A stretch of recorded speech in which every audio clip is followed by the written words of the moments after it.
Welcome students. आज की online class में हम पढ़ेंगे कोशी इनइक्वलिटी के बारे में। पिछली क्लास में हमने होल्डर इनइक्वलिटीज़ एंड मिन्कोवास्कीज इनइक्वलिटी के बारे में पढ़ा और उनको प्रूफ किया। आज हम कोशी इनइक्वलिटी के बारे में पढ़ेंगे। ये जो हमारे पास में इनइक्वलिटी है, यह इनइक्वलिटी यूनिवर्सिटी ऑफ कोटा की एग्ज़ाम के पॉइंट ऑफ व्यू से बहुत इम्पोर्टेंट है, तो आपको सभी को इसको ध्यान में रखते हुए और इसको हल करना है और याद रखना है। तो हमारे पास में कोशी थ्योरम 1.5 कोशी इनइक्वलिटीज़ का स्टेटमेंट है कि let x is equal to x1 to xn and y is equal to y1 to yn be n tuples of scalars, these may be real or complex, and norm is defined as norm of x is equal to whole bracket sigma I is equal to 1 to n mod of xi square and whole bracket square raised to the power 1 by 2. Then we have to prove that sigma I is equal to 1 to n modulus of xi yi is less than equal to norm of x multiply by norm of y.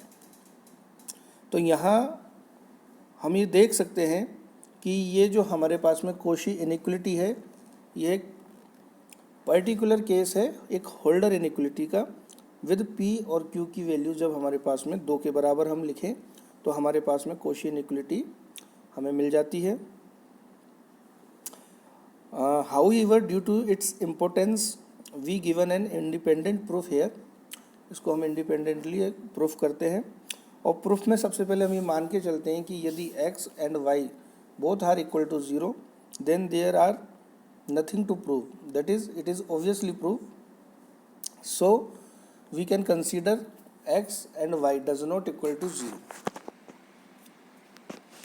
अर्थात हम मान के चलते हैं कि x और y 0 के बराबर नहीं है, तथा हमने माना we take ai is equal to mod of xi upon norm of x का whole square and bi is equal to mod of yi upon norm of y का whole square. Then ai and bi are non negative real numbers.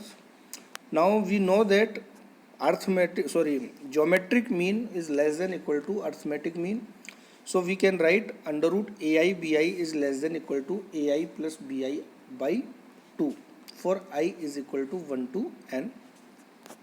यहाँ इस inequality में हम जो हमने माना है ai और bi की वैल्यूज़ उनको हम यहाँ पर पुट करेंगे तो हमें प्राप्त होता है mod of xi mod of yi upon norm of x norm of y is less than equal to 1 by 2 mod of xi square upon norm of x square plus mod of yi square upon norm of y square.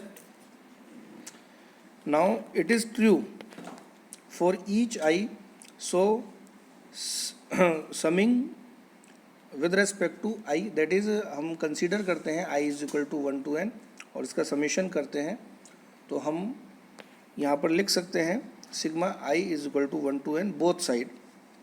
तो हमारे पास में inequality मिलती है sigma I is equal to 1 to n mod of xi yi upon norm of x norm of y is less than equal to 1 by 2 whole bracket sigma i is equal to 1 to n mod of xi square upon norm of x square plus sigma i is equal to 1 to n mod of yi square upon norm of y square. यहाँ पर जो कि हमें define किया हुआ है norm of x is equal to bracket sigma i is equal to 1 to n mod of xi square raise to the power 1 by 2। तो यहाँ से हम वैल्यूज़ नॉर्म ऑफ x और नॉर्म ऑफ y की RHS में put कर सकते हैं। तो यहाँ पर हमारे पास में जो वैल्यूज़ मिलेगी उसमें हमारे पास में जो डिनोमिनेटर है उसकी value norm of x square और नॉर्म ऑफ y स्क्वायर हम पुट कर देंगे और इसको सिंप्लीफाई करने के बाद में हमारे पास में 1 प्राप्त होता है। और जब हम इस इनइक्वलिटी को लेस देन इक्वल टू 1 के बराबर करते हैं तो हमारे पास में रिक्वायर्ड कोशी इनइक्वलिटी प्राप्त हो जाती है। तो इस प्रकार हम कोशी इनइक्वलिटी को प्रूफ कर सकते हैं। इसके आगे हम एक एग्जाम्पल करेंगे बनाक थ्योरम का कि बनाक स्पेस पर डिपेंडेंट एक थ्योरम देखिए। एग्जाम्पल ऑफ बनाक स्पेसेस, एग्जाम्पल है the linear spaces Rn and Cn of all n tuples x1 x2 xn of real and complex numbers are Banach space under the norm defined as follows। जैसा हमें दिया हुआ है norm of x की value, these spaces are usually called Euclidean and unitary spaces respectively। तो सबसे पहले हम प्रूफ करेंगे बनाक स्पेस को प्रूफ करने के लिए कि यह नॉर्म लीनियर स्पेस है। तो नॉर्म लीनियर स्पेस के लिए हमें नॉर्म लीनियर स्पेस की कंडीशंस को सेटिस्फाई करना होगा। तो सबसे पहले जो हमारी कंडीशन है n1, that is norm of x is always greater than equal to 0 since mod of xi is greater than equal to 0 for each I।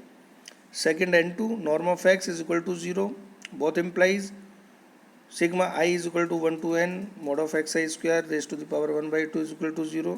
It means sigma I is equal to 1 to n mod of xi square is equal to 0 implies xi is equal to 0 for each I is equal to 1 to n। So norm of x is equal to 0, then x is equal to 0 because xi is equal to x1 x2 xn is equal to 0 and it will be 0 when x is equal to 0। So second condition है वो भी हमारे पास proof हो जाती है। Third condition हमारे पास में जो है ये हम पहले ही प्रूफ कर चुके हैं होल्डर इनइक्वालिटी में कि norm of x plus y is less than equal to norm of x plus norm of y and n4 norm of alpha x is equal to sigma I is equal to 1 to n modulus alpha xi raised to the power alpha xi square raised to the power 1 by 2। तो इसको हम alpha को हम बाहर लिख सकते हैं, तो हमारे पास में mod of alpha norm of x मिल जाता है। तो हमारे पास में चार कंडीशंस नॉर्म लीनियर स्पेस की के लिए प्रूफ हो जाती है। तो हम कह सकते हैं कि R n is a norm linear space. अब हमें प्रूफ करना है कि आर एन इज़ कंप्लीट। तो इसके लिए हम मान के चलते हैं कि late x1 x2 xm and so on be a Cauchy sequence in Rn। Now since xm is an n tuple of real numbers, so we can write xm is equal to xm1 xm2 and xmn। By the definition of Cauchy sequence, for any epsilon greater than 0 there exists a positive integer n0 such that